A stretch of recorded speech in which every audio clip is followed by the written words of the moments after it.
Well, obviously I was playing with Italia when I went from Dallies to Italia when Gary was there, and the opportunity came to go to Singapore. Went to Singapore, came back, and always were waiting and waiting for the WA team to get in. It wasn't there, so Paul Donnelly, who used to play for Italia, got me over to Melbourne.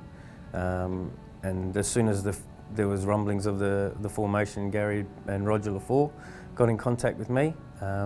Gary actually came, I don't know if you've ever been to Morwell, but it's about an hour and a half drive out of Melbourne. So Gary came up to watch a game. I got sent off after 7 minutes. So lucky he knew me before that. I say it was never a red card, but anyway. So that was the only game he came to watch. So that was a nice drive. Had a chat with him, and look, try and negotiate all you want. I actually spoke to South Melbourne. Ange Postecoglou was there, but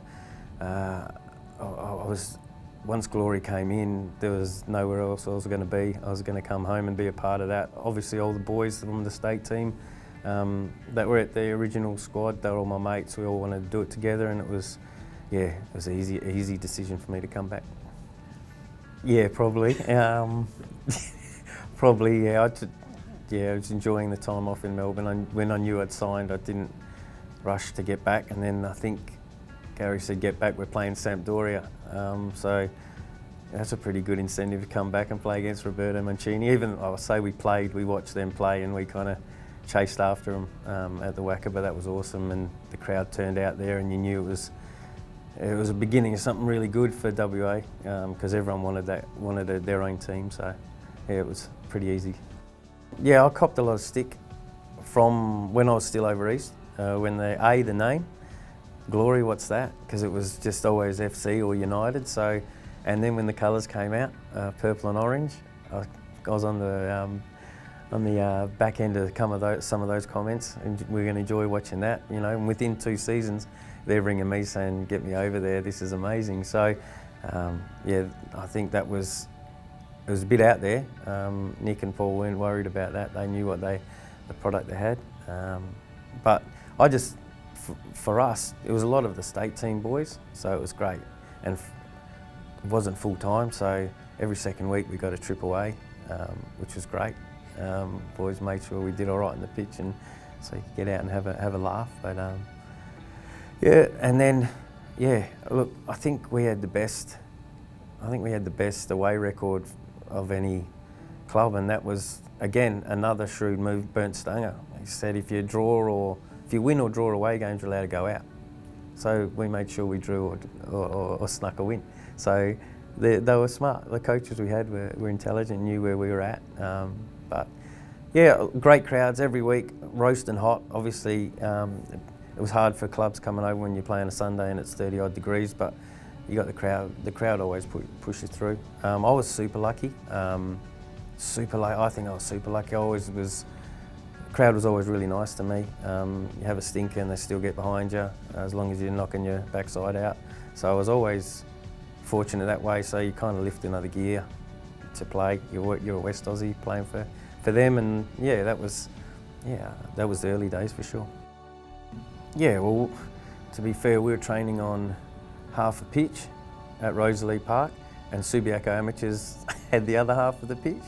And they definitely wouldn't let us go into the second half, so you kind of thought, oh well, maybe it's not such a big thing. But we were stoked after the warm-up, because the warm-up, it was probably half full. We thought, oh geez, 5,000 people, 4,000 people, that's awesome.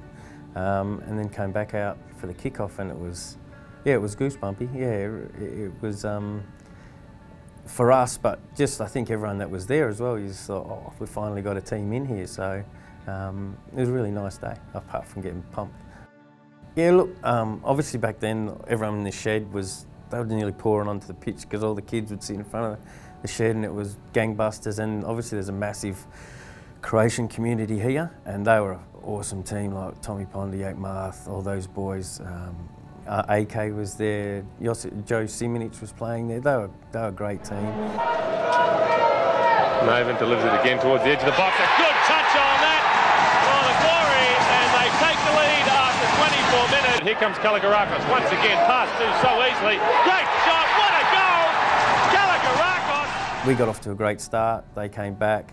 Obviously Daly got himself sent off, and then it was held on for dear life. But and then yeah, Gav Wilkinson went for a run and it dropped to me. Wilkinson, still going Wilkinson.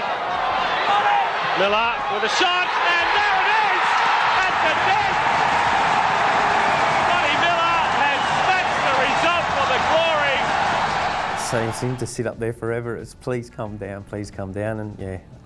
It's funny actually. We were talking when you invited me up here. They said, "Oh, they'll talk about that goal." And a couple of minutes before that, a ball dropped out, probably about that, maybe a little bit further, and I've tried to melt it in the top corner, and it's gone out for a throw in. And the abuse I copped from our bench.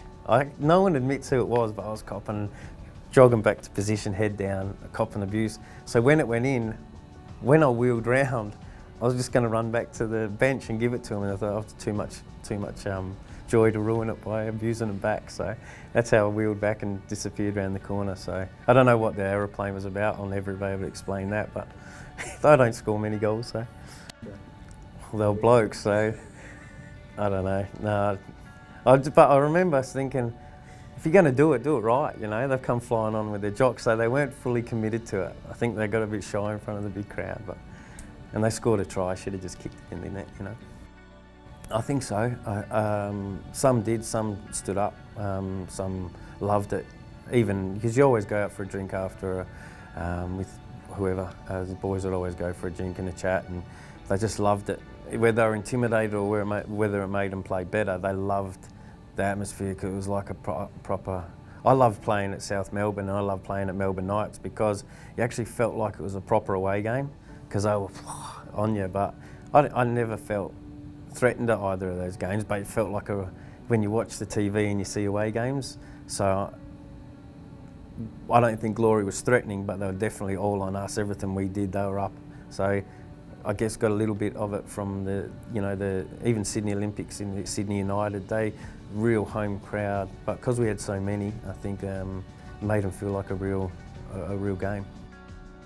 I don't know. I think everyone. I mean, Troy Halpin probably didn't get the recognition for how good he was. I don't know if people thought he was a bit arrogant or he was quite shy. But he was a very funny guy, a super player. Everyone knows that, but I think he probably didn't get the adulation he deserved when he played for us. I think people didn't quite get him.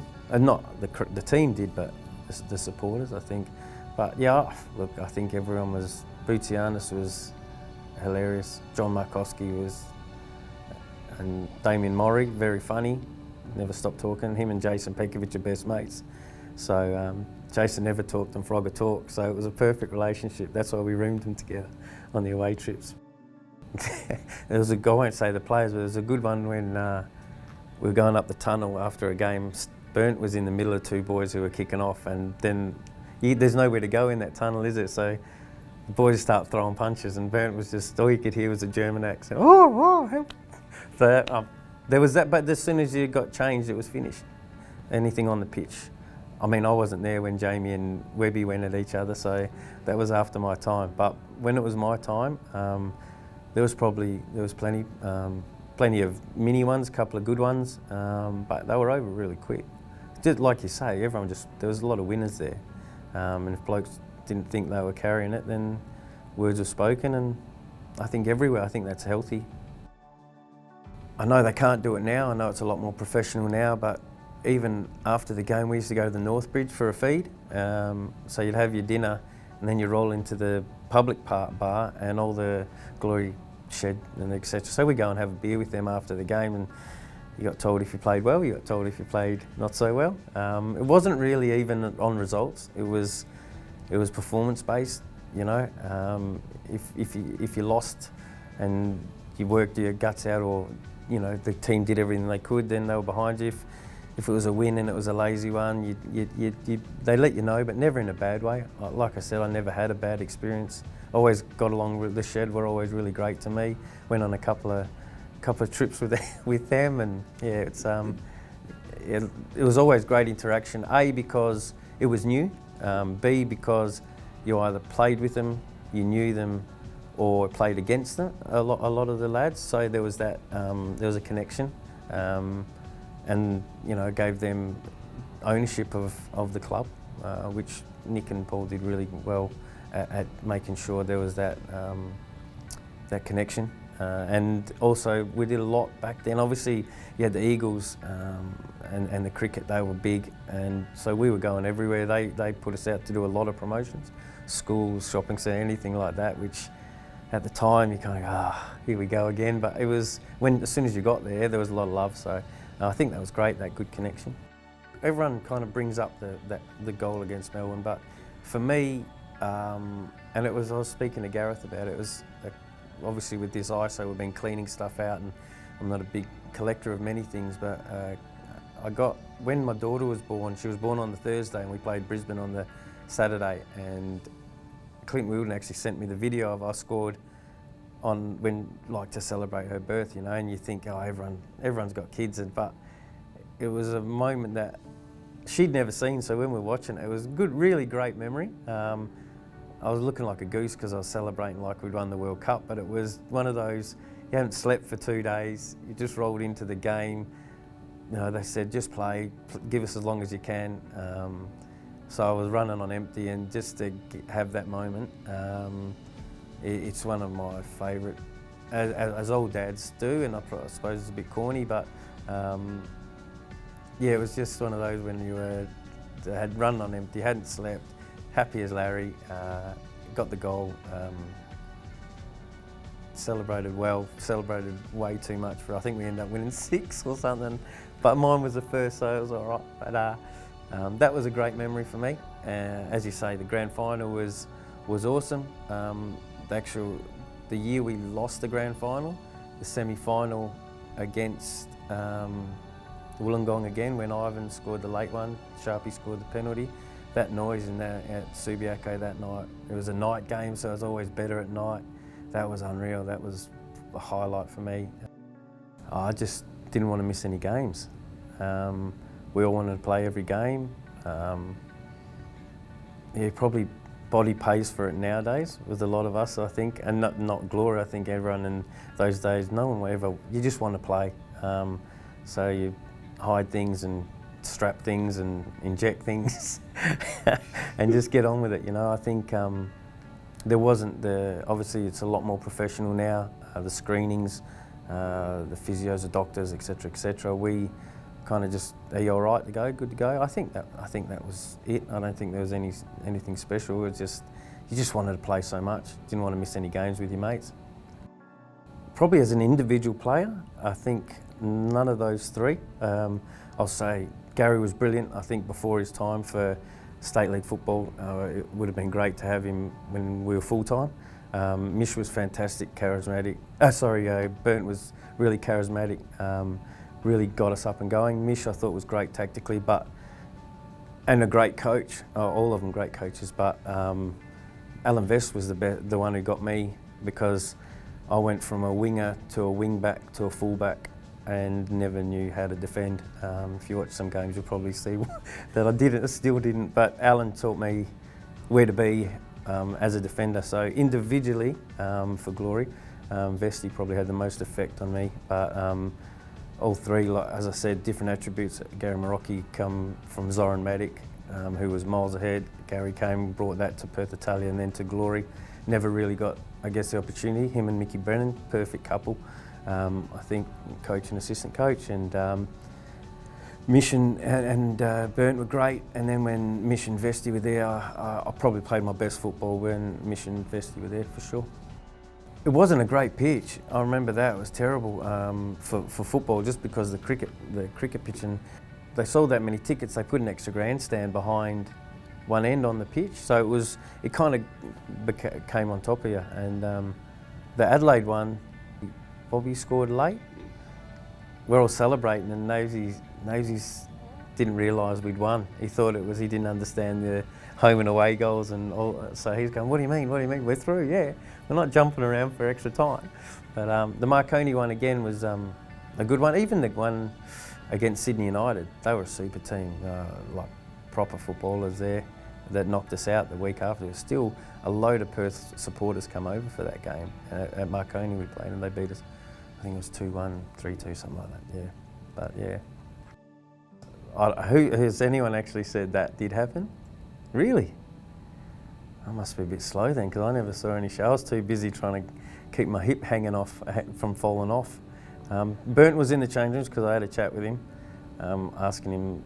I think Big Shovel Savinsky got me a beauty in the first minute, so I was just running laps trying to stay warm so my hip didn't fall off. But he was in there. I didn't see champagne, to be honest. Probably looked like we drank a few bottles before the second half, but no, I can't confirm that myth, unfortunately. Yeah, try and run it off as you do, but yeah, just body fell down, and unfortunately, and probably looked like I felt a lot what the crowd felt, watching the goals going in. You know, probably made a bit of a ass of myself coming up, clapping the crowd, thinking, you know, as everyone did, that we were going all right. But in reality, we knew at half time this is a wonderful team, Wollongong. So to be 3 up, yeah, in hindsight, close it down. But Bern always wanted that attacking football, and I think maybe our fitness and I don't know. We've had a million beers over it, and happy to have a million more over it, but never watched it back. But Wollongong deserve what they got. It's easy, yeah, of course. Yeah, look, I would have had to, because I was probably one of the senior players. I wasn't. We'd been doing penalties as you do the lead up, and I was probably 6, 7. I wasn't in the starting 5 for penalties. Boys wanted to take them, and the boys that wanted to take them and were always going to be the first 5 did take the first 5. So that was never an issue. But I would have been 6 or 7, I reckon. Of my Glory career, yeah, 100%. Yeah, 100%. Just to let the crowd down and let ourselves down, and look, it built a fire, but took a little while to get back there. And as I said, it was a tough one to get over. As I said again, I never watched it back. I think Clint Wilden did the season review video, and he stopped it at half time. So he probably felt it as well. But yeah, we definitely, there was a lot of fans hurt, but yeah, the players were hurt a lot more than anyone else, I think. It was different. I think they did the 10-game final series to the final, and we were playing unbelievable. I think Bobby and Simon Colosimo, for memory, just went different level, carried us through, and by the time we got to the final, it was right. Oh, this is kind of it, you know. And during the game, there was little moments that happened that we felt like a lot of us reacted, and the Sydney Olympic kind of didn't. Whereas the time when we played, it was very even. It was nearly a stalemate kind of game. I think the one we lost us in the Olympic. But yeah, at the end of the game was, especially for us blokes that were on the receiving end of 2, it was more relief. Just very, very thankful. Really thankful that we finally got one. The crowd still kept coming and supporting us, so it was nice to get that one over the line. Big relief. Mate, I'll tell you what, I was going to hang myself if we didn't win that one today. Nah, I didn't. No, I didn't. I wasn't. Nah, at all. I felt like we were really in control. I felt like we'd played all those final games, and we were dominating good teams, NSL teams, really good teams. I felt like we felt like we were. Once we got the first one, it was I don't know. It's easy to say now because we won 2-0, but I felt like we were in control the whole game. I think Mich's training, maybe his mentality, his personality he was very, very strong, very direct. But he also knew who the strong players were. The lead, like Bobby, I think Bobby may have been dropped before, and from the outside, I think Bobby's seen as a bloke who kind of cruises and does his thing, and he's super talented. But he knew Bobby's reaction was going to be, well, I'll be the best player, because Bobby trained as hard as anyone and was as much a winner as anyone. I think that maybe gets lost with Bobby because the way he plays, he looks so effortless, but he trained as hard as anyone. And little things like that, I think Simon Colosimo arrived, and his Socceroo walk-up starter, he comes and Mich puts him on the bench. Simon comes into his room to ask him what's going on. Well, you show me, goes on, and Simon, man of the match that game. But super, absolutely. We all knew Simon was a super player, but I think just little things like that probably you know, I think because he wasn't as long out of playing as well, Mich, and he played at a level. I think good thing he did before the game, we went for dinner. He took all the team out for dinner and brought a carton of beer, put it on the table and said, right, have a drink. What's a beer going to do? Yeah, just so all that nerves just disappear. Oh, we've won 9 games or 8 games or whatever it was in the 10-game series. I think he just was very good at his man management as well as his training, Mich. Is that what? Mich brought, that was at the dinner. John came and spoke, and what Woosha said really hit a lot of us that had been there before. Like when he said he lost the grand final, he was mentioning he took everything in the first one, and then the one they win, he can't tell you what the pre-game was. And after the game, I think someone smacked the ball, and whoever was the act nearly knocked them off the stage. And I said, I remember. I said, I can't remember that. It was just that this is the time. And we knew there was a few boys that were on the verge of leaving, etc. But I don't know. It was just a really cool season, and it was a great way to finish it. It was a funny build-up because Casey Weirman was in it as well, and he was already he'd played plenty of games for the Socceroos, so it was just another trip away for him. So I was just getting led around by Casey.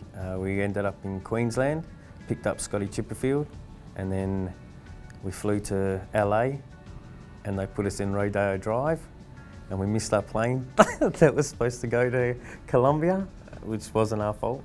So we missed a day in camp, went to Miami and then there, so it was a strange build-up to have a couple of days cruising around America waiting. I mean, those two were pretty much walk-up starters at that stage for the squad that was brought. And then 2 days, I think we had 2 days or 3 days with that above sea, kind of trying to get your breath and roll in to play the game. And yeah, it was.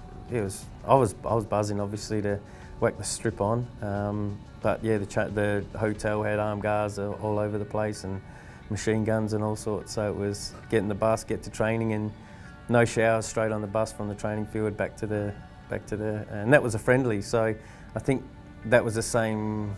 The next year was the World Cup qualifier when they went to Uruguay when the Socceroos lost that one. So I could only imagine what would have, when you see the pictures. I speak to Stan Lazaridis about. That was full on, you know. This was a friendly game, so you could only imagine when it meant something, what those boys were going through. Just the pace, I think. I think anyone that says that every time you step up at pace, I probably couldn't feel my legs for the first couple of minutes, and all of a sudden you get back, get a pass, and away you go. But yeah, the pace was there, and I guess because it was that above sea level, trying to get your breathing right. But I didn't know if that was that, or it was just that I was looking around seeing there was Australian strip on me, you know. That was probably the most surprising thing for me. Oh look, that was when they used to go through the qualifying of obviously the Oceania. So I was on the bench and we're just watching these goals flying in, and you felt sorry for them in a way that everywhere the ball went, all 11, 10 players would go to the ball. So Archie and Zulic just stood in the middle of the goals and waited for the balls to come, you know, so they were just banging goals left, right, centre. And I think Damien Murray was on the bench with me in the first half, and after one of the goals, I think he was holding the world record quickest goal at that stage, and the keeper was standing on the edge of his box off one of the kickoffs. It was just to start the game, sorry, and Damien was telling the keeper to get back on his line because he didn't want them to score and take his world record off him. But yeah, I came on, didn't score. Actually hit one shot, keeper made a cracking save, and Graham Arnold was winding me up after the game. I remember him clear as day thinking, one shot and he pulls out a worldie for me. But I think Robbie Dunn's the only West Australian to score a World Cup qualifying goal. So I believe that's what Rob asked Robbie, he'll tell you. And Arnie said, oh, you could have got one on Robbie there. But yeah, 31-0, no goals, couple of assists. I'll call them assists, just pass it into the middle of the goals, and I'm sure you've seen some of those goals go in, but yeah, very different. I think the training was a lot more intense than the games were in that. I think there's four games in those World Cup qualifiers.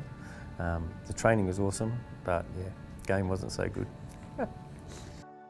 Yeah, so you get the one that you make your debut against, your number, what number player you are, which is great because some of the cracking players like your Stans, I think his was, I mean, he played 1,000,000 games and he's like an all-star. I was like a visitor. Mine's got Colombia and his has got Vanuatu or something, so it's like, it's just the luck of the draw, I guess. But yeah, I mean, I've got the cap. That was nice. You know, it was, like I say, when people ask about Socceroos, I always felt like I was just in there visiting. I never really took the opportunity for what it was. I probably went into my shell rather than going and playing. So it was lovely and it's great to have played, but the experience wasn't what it should have been for me. I'm probably the wrong person for that. I got injured in the last year of the NSL, snapped the Achilles, so I missed that half. So I probably would have retired then. So realistically should have retired, but I didn't want to go out injured, so that's why I went that last year in the A-League. But my body was broken, finished. I couldn't train. I was not enjoying football at all. Wrong decision by me, but it was nice to be a part of it. It was different, and I think they said it wasn't as good as the NSL, but we never had live games in the NSL. So people, if it wasn't a great day, would stay at home and watch the games.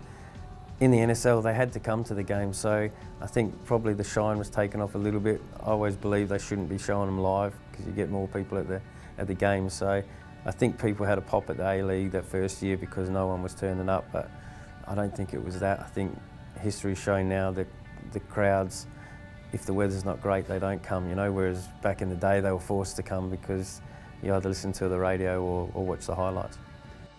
There was probably two blokes that we would never thought you'd be friends with. Rob Tchaikovsky, who played for Carlton and Sydney United, was a right back, and we used to kick the suitcases out of each other and you'd be on each other, and it was no microphone, so there was verbals and all sorts. And then when he signed, you realise how similar you were, and we became great mates, lived around the corner from each other. When he had a little girl at the time, his son wasn't born, and my wife and his wife knocked about, and it was one of those where you know, a year before. And then the second one was Matt Horsley. Matt Horsley was the king of Wollongong. Came over here, and like I used to kick him all over the park. He'd do it. He'd just run past me, but we'd try and kick the crap out of each other. But he was the king of Wollongong, so all the Wollongong players would line me up. All our boys would back us. And when he signed, it was really quiet in the change rooms when we kind of walked in. And we walked in, gave each other a cuddle, and best mates. You know, just. I see him now, even when I see him now, it's like you haven't missed each other. And they're two blokes that, when I was playing against, would never ever have thought you'd be as close as you were. It just shows you, as hard at each other, you probably showed that we were very similar in our mentalities. That team first, you do anything to win, and desperate to win, and hate losing, and they were very similar to that. But King Castro, what a player. Just amazing, worth the money to watch. Just blokes a player that does what he wants, makes you want to pay to go and watch him. Probably not as many as them as we'd love to see in the A-League because he was just so good. But I'm a massive fan of Chris Kotomides. I just love the way he goes about it. I just think as a defender he'd be a disaster because you could win the ball off him 10 times. He's still going to take you on. You can't break his resolve, his belief, and then he'll beat you the 10th time and pop up for a winner or cross a winner.